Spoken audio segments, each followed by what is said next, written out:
लोकमत आज दसरा आहे आणि दसऱ्यानिमित्त वेगवेगळ्या राजकीय घडामोडी राजकीय मेळावे होताना दिसतायत। या सगळ्यांचे अपडेट आपण न्यूज 18 लोकमतच्या माध्यमातून घेत राहणार आहोत। राज्यामध्ये दसऱ्याच्या मुहूर्तावर शिवसेनेच्या मेळाव्यांना विशेष महत्त्व आहे। शिवसेनेमध्ये उभी फूट पडल्यानंतर ठाकरेंची शिवसेना आणि शिंदेंची शिवसेना असा दोन गट पडलेले आहेत। ठाकरे आणि शिंदेंची शिवसेना असे दोन पक्ष झाल्यानंतर आता शिवसेनेचे दोन मेळावे होतात। पण यावेळेचा दसरा मेळावा ठाकरे आणि शिंदेंच्या शिवसेनेसाठी अतिशय महत्त्वाचा असेल, कारण हा मेळावा मुंबई महापालिका निवडणुकीच्या तोंडावर होतोय। महापालिका निवडणूक ही दोन्ही पक्षांसाठी अस्तित्वाची लढाई असेल। त्यामुळे दसरा मेळाव्यामध्ये उद्धव ठाकरे आणि एकनाथ शिंदे काय बोलणार याकडे राज्याचं लक्ष लागलंय। शिवाजी पार्कवर होणाऱ्या मेळाव्यामध्ये ठाकरे बंधू एकत्र येणार काय याकडे सुद्धा सर्वांचंच लक्ष लागलंय।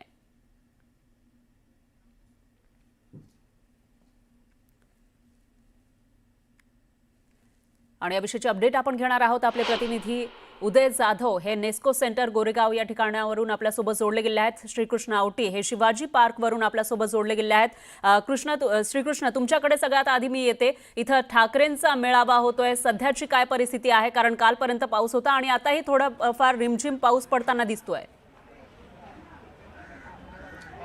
नक्कीच मी सध्या उपस्थित आहे दादर येथील छत्रपती शिवाजी पार्क येथे, जिथे उद्धव ठाकरे शिवसेना उद्धव बाळासाहेब ठाकरे यांच्या शिवसेनेचा दसरा मेळावा पार पडणार आहे। आणि हळूहळू जे आहे ते शिवसैनिक महाराष्ट्राच्या कानाकोपऱ्यातून या दादरकडे वळताना शिवाजी पार्क येथे वळताना आपल्याला पाहायला मिळतात। आणि अगदी पावसाची रिमझिम जरी सुरू असली तरी शिवसैनिकांचा उत्साह काही कमी होताना आपल्याला पाहायला मिळेल। माझ्या मागे पाहू शकतो आपण शिवसैनिक जे आहे ते अगदी मुख्यद्वाराच्या याच शिवाजी पार्कच्या मुख्यद्वारावरती जमायला हळूवारपणे सुरू झाले आणि त्यांच्याकडे आपण बॅनर देखील पाहू शकतो।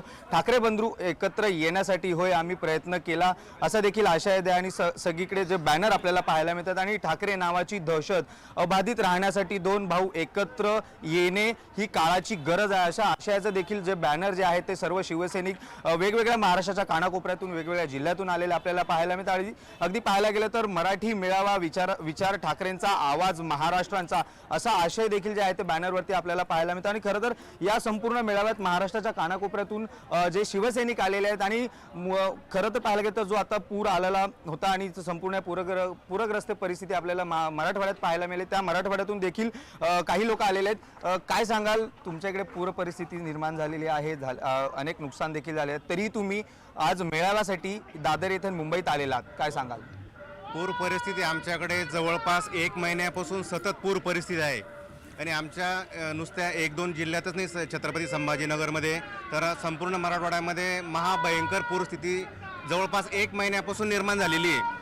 अनेक शेतकऱ्यांची गुरंढोरे वाहून गेले, अनेकांची शेती वाहून गेली। ज्या गावांनी कधी नव्हे खडक पाहिलेला नव्हता तो या महापुरामुळे तो आम्हाला खडक पाहायला भेटला। म्हणजे एवढी महाभयंकर पुराची परिस्थिती निर्माण झाली होती। अनेकांची गुरेढोरे वाहून गेले आणि अनेकांची शेती, मग मका पीक असेल, कापूस पीक असेल, आमच्याकडे बहुतांशी 25-30% लोक अद्रक नावाचं पीक लावतात, ज्याला की एकरी 1 ते 1.5 लाख रुपये खर्च येतो। तो शेतकऱ्यांचा 100% आतापर्यंत वाहून गेलेला आहे। पण तुमचं जरी तुम्ही आता जसं म्हटलात की तुमच्या देखील पूर आला आणि अनेक नुकसान देखील झालं, पण तरीही तुम्ही आज मेळाव्यासाठी दादर येथे दाखल झाल्या, काय सांगाल? आजचा जो मेळावा आहे शिवतीर्थावरचा तो आगळा वेगळा असणार आहे। 2 ठाकरे बंधू एकत्र येणार असल्यामुळं याला अनन्यसाधारण असं महत्त्व प्राप्त होणार आहे। काय वाटतं, ठाकरे बंधू एकत्र येतील? महाराष्ट्र राज्य अबाधित राहण्यासाठी आणि मुंबई आपल्या महाराष्ट्रामध्ये अबाधित राहण्यासाठी 2 भाऊ एकत्र येणं गरजेचं आहे। नक्कीच आपण पाहू शकतो फरा की 2 भाऊ एकत्र येणं गरजेचं। आणखीन काही शिवसैनिक आपण थेट त्यांच्याशीच बोलणार। काय सांगाल, आज तुम्ही दसरा मेळाव्यासाठी सोनं लुटण्यासाठी काय नक्की? आम्ही संभाजीनगर जिल्ह्यातून सिल्लोड, सोयगाव, कन्नड सोयगाव विधानसभा मतदारसंघातून आलेलो आहे। हे सर्व वंदनीय बाळासाहेबांचे एक कडवट निष्ठावंत शिवसैनिक आहे। आज हा दसरा मेळावा नसून आमचा सण आहे। आम्ही गेल्या 25-30 वर्षापासून शिवतीर्थावर बाळासाहेबांपासून तर उद्धव साहेबांचे सर्व भाषण ऐकण्याकरता इथे येतो।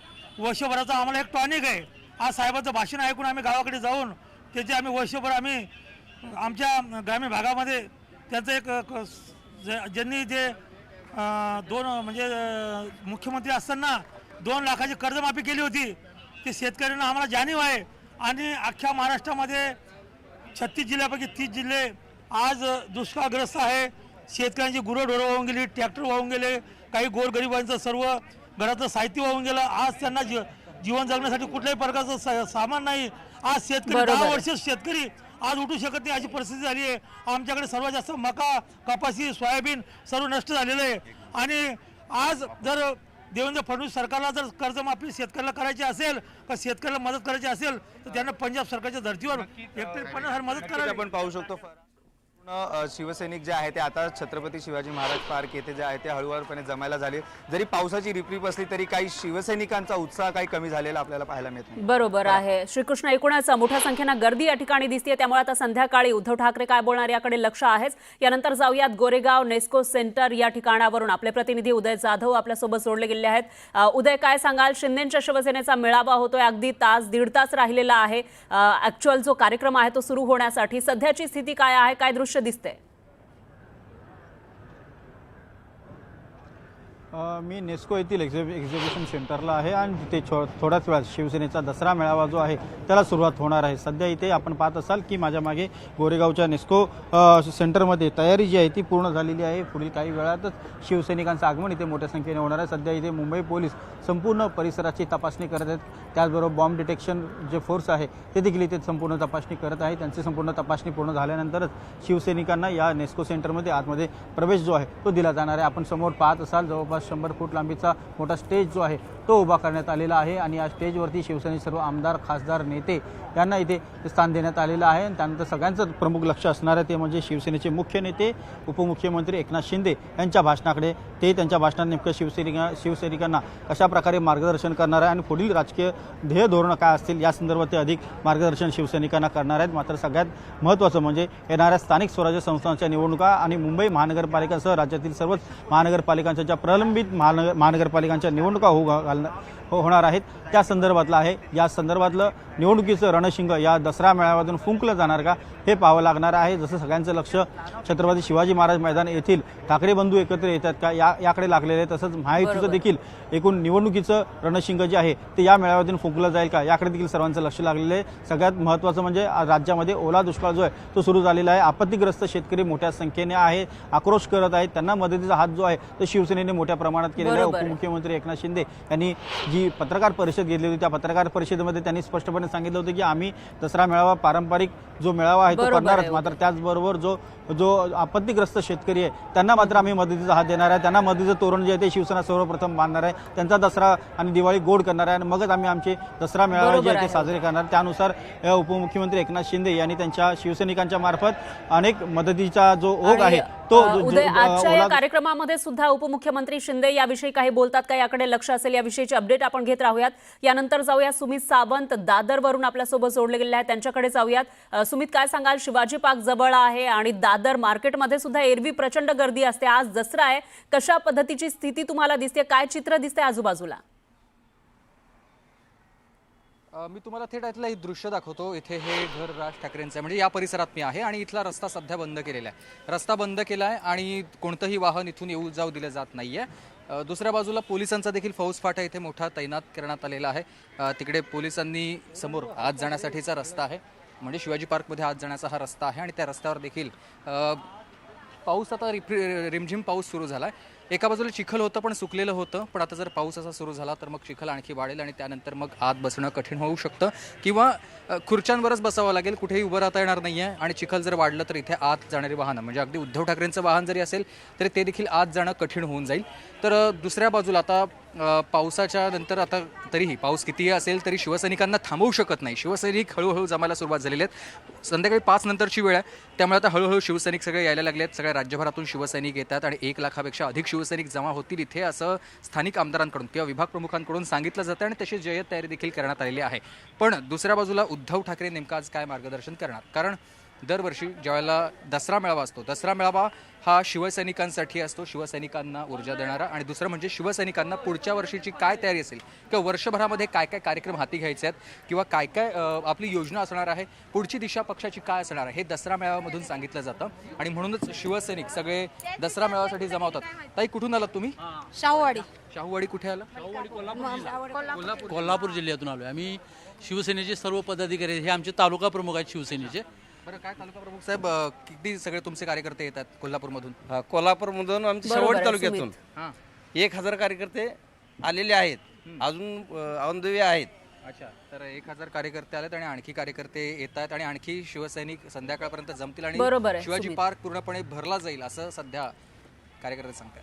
बरोबर आहे. एकूणच गर्दी वाढताना दिसते, राज्यभरातील कार्यकर्ते येताना दिसत आहेत. याविषयीचे अपडेट आपण घेत राहूयात. यानंतर जाऊयात आपले प्रतिनिधी तुषार रूपनवर यांच्याकडे. तेही दादरमधूनच आपल्यासोबत जोडले गेलेले आहेत.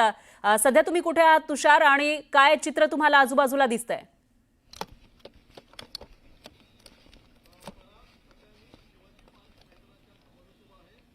तुषार, आवाज येतोय माझा? आपण हा, बोला, शिवाजी बोला. पार्क मैदानावरती सध्या मी उभा आहे फरा आणि शिवाजी पार्क मैदानावरची दृश्य आपण मी सर्व न्यूज 18 लोकांच्या प्रेक्षकांना दाखवतोय. सध्या आता शिवाजी पार्क मैदानावरती पुन्हा पावसाला सुरुवात झालेली आहे. आयोजकांकडून स्टेज उभारण्यात आलेले आहेत, सर्व ठिकाणी खुर्च्या देखील लावण्यात आलेल्या आहे. मात्र तुम्ही शिवाजी पार्क मैदान जर आपण टॉप अँगलच्या माध्यमातून पाहत असाल तर आपल्या लक्षात येईल मागच्या बाजूला अद्यापही आपल्याला चिखल मोठ्या प्रमाणात असल्याचं पाहायला मिळतोय. दुपारी 2 पर्यंत अशी परिस्थिती होती की या भागामध्ये कडक ऊन पाहायला मिळत होतं. मात्र आता पुन्हा एकदा आपण या भागामध्ये परिस्थिती पाहिली असेल तर पावसाला सुरुवात झालेली आहे. हा मुसळधार जरी पाऊस नसला तरी रिमझिम पावसाची आपल्याला या परिसरात सुरू असल्याचं पाहायला मिळतंय. साधारणतः 5:30 वाजताच्या सुमारास सर्व शिवसैनिक आपल्याला महाराष्ट्रभरातून या परिसरामध्ये जमा होण्यास सुरुवात होणार आहे. मात्र जर असाच रिमझिम पावसाची सुरू राहिली तर आपल्याला आजच्या सभेवरती पावसाचं सावट पाहायला मिळू शकतं. कारण की आतापर्यंत आपण पाहिलं असेल तर सर्व दादर असेल किंवा आजूबाजूच्या परिसरातल्या शिवसैनिकांनी संपूर्ण तयारी केल्याचं पाहायला मिळतंय. सभेच्या ठिकाणी जितकं शक्य होईल तितकी माती देखील टाकण्याचं पाहायला मिळतंय. मात्र आता पुन्हा एकदा जर पाऊस सुरू झाला तर आपल्याला या ठिकाणी सभेवरती पावसाचं सावट पाहायला मिळणार आहे. आताची परिस्थिती पाहिली असेल तर रिमझिम पावसाची सुरू आहे, मुसळधार पाऊस सुरू नाहीये. मात्र काही भागांमध्ये आपण या टॉप अँगलच्या माध्यमातून पाहू शकता की अनेक कोपऱ्यांमध्ये चिखल सदृश्य परिस्थिती असल्याचं पाहायला मिळतंय. अजूनही जे शिवसैनिक आहेत ते शिवसैनिक आपल्याला चिखल काढण्याचं काम करतायत, त्यावरती मातीचा भराव टाकण्याचं काम करताना पाहायला मिळत आहेत. मात्र जर पावसाची अशीच रिमझिम कायम सुरू राहिली तर आपल्याला या मैदानामध्ये मोठा चिखल पाहायला मिळू शकतो. मात्र फरा आता 4 वाजलेले आहेत. साधारणतः तासाभरानंतर शिवसैनिक प्रामुख्याने जो MMR रिजन परिसर आहे, ठाणे असेल, नवी मुंबई असेल, बाजूला पालघरचा परिसर असेल, वेस्टर्न मुंबईचा परिसर असेल, या भागातले शिवसैनिक आपल्याला 5 वाजताच्या सुमारामध्ये मैदानामध्ये दाखल होताना सुरुवात होतील. साधारणतः 5 ते 7 या 2 तासामध्ये आपण आतापर्यंतचा दसरा मेळाव्याचा इतिहास आहे. 5 ते 7 पर्यंत शिवसैनिक आपल्याला मोठ्या संख्येने जमा होताना पाहायला मिळतात आणि 8 वाजता सभेला खऱ्या अर्थाने सुरुवात होत असते. मात्र जर या 2 तासांमध्ये पाऊस पडला नाही तर आपल्याला सभा सुरळीत पार पडताना पाहायला मिळू शकते. मात्र आताची पावसाची परिस्थिती पाहता जो रिमझिम पावसाची रिपरिप सुरू आहे तोच पाऊस जर पुढील 2 तासामध्ये सुरू राहिला तर मात्र सभेवरती पावसाचं सावट आपल्याला कायम आहे असं बोलावं लागेल. बरोबर आहे तुषार. एकूणच जर हा पाऊस असा पद्धतीने सुरू राहिला तर मात्र हा जो दसरा मेळावा आहे ओपन स्पेसमध्ये होणार आहे शिवसेना युबीटीचा. त्या ठिकाणी तयारी तर दिसते, पण त्याच वेळेला बाजूला आपल्याला चिखल सुद्धा दिसतोय. आणि पावसामध्ये आता हे सर्व शिवसैनिक कशा पद्धतीने उभे राहणार, कसा हा मेळावा होणार, याविषयी एक प्रश्नचिन्ह निर्माण झालं आहे. आणि इथले प्रत्येक अपडेट आपण घेत राहणार आहोत. धन्यवाद तुम्ही दिलेल्या या सविस्तर माहितीसाठी आणि हे एक्सक्लुझिव्ह दृश्य आपल्या प्रेक्षकांना दाखवले त्याबद्दल. त्याचबरोबर आपले प्रतिनिधी श्रीकृष्ण आवटी हे सुद्धा आपल्यासोबत जोडले गेले होते आणि उदय जाधव हे नेस्को सेंटरमधून आपल्यासोबत होते. सुमित सावंत हेही होते. तुम्हा सगळ्यांचे धन्यवाद. तुमच्याकडून आपण अपडेट्स घेतच राहूयात.